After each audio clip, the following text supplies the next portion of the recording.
आता ब्रेड पॅटीसाठी आपण हे ब्रेड आहे ना असे मधून कट करून घेणार आहोत. तर चला आपण कट करून घेऊ.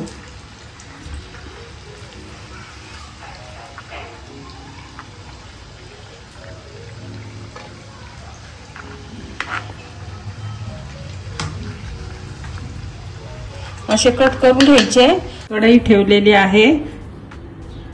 आपण थोडं तेल घालून घेऊया.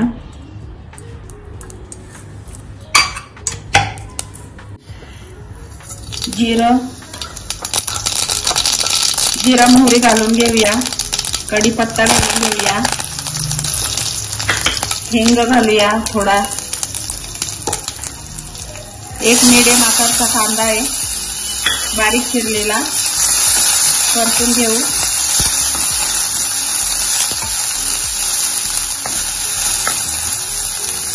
घेऊया आपण. आता ह्यातच आपण 3 मीडियम आकारचे बटाटे उकडून मॅश करून ठेवले ते घालूया आपण.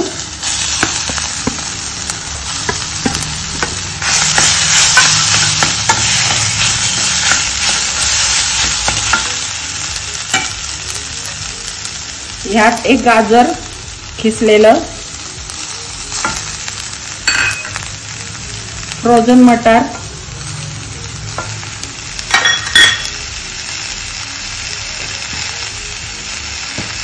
धना जिरा पावडर घालूया 1 चमचा.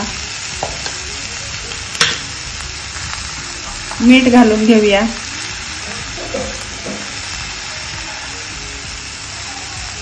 आणि हे चांगलं मिक्स करून घेऊया.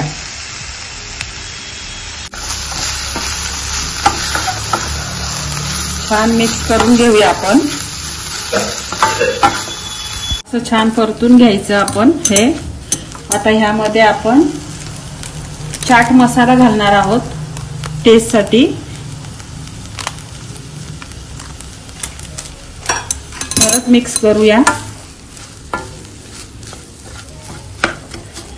आणि ह्यामध्ये आपण पनीर खिसलेलं आहे ते घालून घेऊया.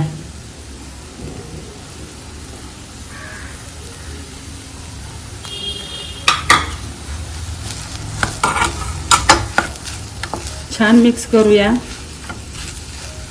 आणि हे आपण स्टफिंग म्हणून आपण ब्रेड मध्ये हे स्टफ करणार आहोत. वरतून कोथिंबीर घालूया. आणि आपलं स्टफिंग तयार झालेलं आहे. आता हे गार करून घेऊ. मी या स्टफिंग मध्ये 2 उकडून बटाटे घेतलेले आहे मध्यम आकाराचे. मटार, पनीर, गाजर, आलं लसूण पेस्ट, मिरची, कोथिंबीर, मीठ, चाट मसाला. आणि तुमच्याकडे चाट मसाला नसेल तर तुम्ही लिंबाचा रस पिळला तरी पण चालेल. आता आपण हे ब्रेड मध्ये भरून घेऊया स्टफिंग. हे असं छान स्टफिंग करून घ्यायचं. त्याच्यावर परत ब्रेड ठेवायचा. आणि हे आपण चना डाळीच्या पिठामध्ये डीप करून फ्राय करणार आहोत. आपण ही बेसन पिठाची स्लरी तयार करून घेतलेली आहे. यामध्ये आपण मीठ, थोडीशी हळद, ओवा, जिरं आणि हिंग टाकलेला आहे.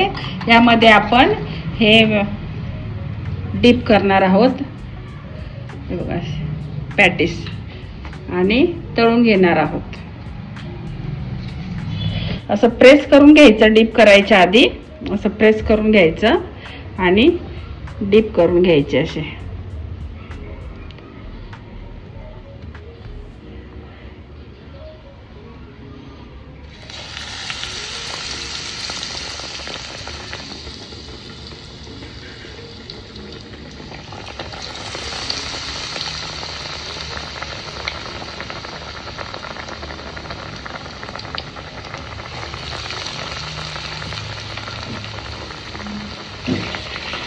हे आपले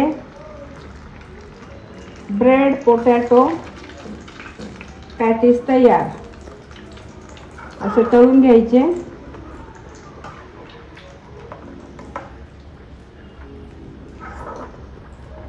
बघू शकता तुम्ही किती सुंदर झालेत. असेच करून घेऊया आपण. हे आपले ब्रेड पोटॅटो पॅटीस तयार झाले आहेत. बघू शकता तुम्ही किती छान झालेले आहेत. हे बघा, मिरची बरोबर खाऊ शकतो आपण, जॅम बरोबर खाऊ शकतो, सॉस बरोबर खाऊ शकतो. नाश्त्याच्या वेळेस पटकन होणारी रेसिपी. तुम्हाला कशी वाटली? आवडली असल्यास लाईक करा, सबस्क्राईब करा, संगीताज किचनला फॉलो करा. थँक्यू.